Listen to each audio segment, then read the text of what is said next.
देखिए जो आज सुबह से खबरें मैं खुद भी फॉलो कर रहा था, ये जिस तरह से एक आज़ाद मुल्क की टेरिटोरियल इंटीग्रिटी और सॉवरेनिटी पे अटैक है, और जाहिर तौर पर इसका स्केल अभी लोग कल्पना नहीं कर रहे हैं। ये मैं समझ वर्षों की सबसे बड़ी क्राइसिस है, और इस क्राइसिस से दुनिया को बचा लेना दुनिया के तमाम मुल्कों के संयुक्त राष्ट्र संघ की परीक्षा का भी क्षण है।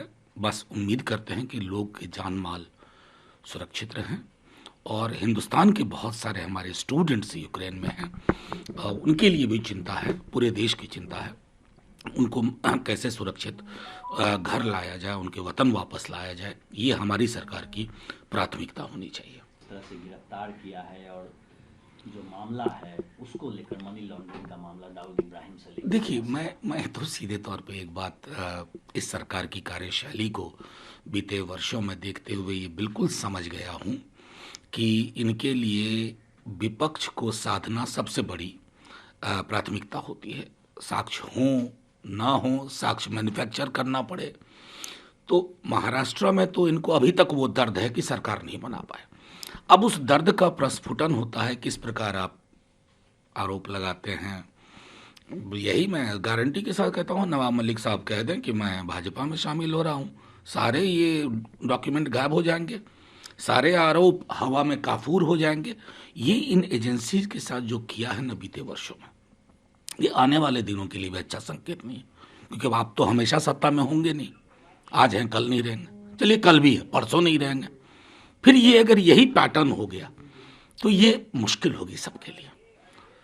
लेकिन शरद पवार नवाब मलिक कह रहे हैं और इसलिए दाऊद इब्राहिम से लिंक किया जा रहा है। देखिए मैं तो सीधे तौर पर इसको एक पॉलिटिकल लाइन से ही देखिए। पॉलिटिकल लाइन क्या है? नवाब मलिक ना सिर्फ एक स्पोक्स पर्सन थे, बल्कि कई सारे मसलों पर खुल के राय रखते थे। इनकी नींद खराब कर दी थी, तो जाहिर तौर पर आपने वहाँ बिठा दिया। और मैं तो आपको उदाहरण गिना दूंगा कि कैसे दक्षिण के राज्य के कुछ नेताओं पर छापे पड़ रहे थे, वो भाजपा में चले गए, चर्चा ही नहीं है कहीं।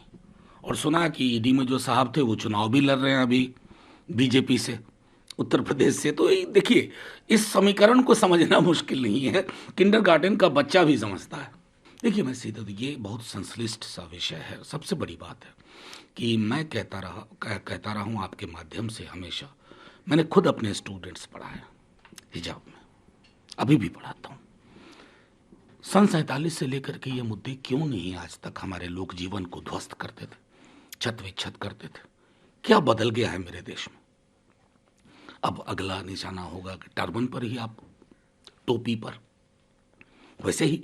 तो मैं समझता हूं कि एक संवेदनशील रवायत एक मुल्क की, जो खास करके मल्टी एथनिक मुल्क है, जहां डाइवर्सिटी हमारा चरित्र है, हमारा गुण है, सबसे बड़ा गुण है, वहां पर रिश्ते कैसे हों, मल्टीकल्चरलिज्म के साथ कैसे डील किया जाए, इसकी सबको ज़रूरत है समझने की।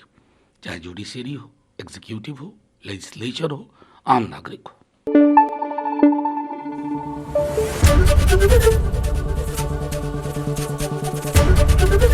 एबीपी न्यूज आपको रखे आगे।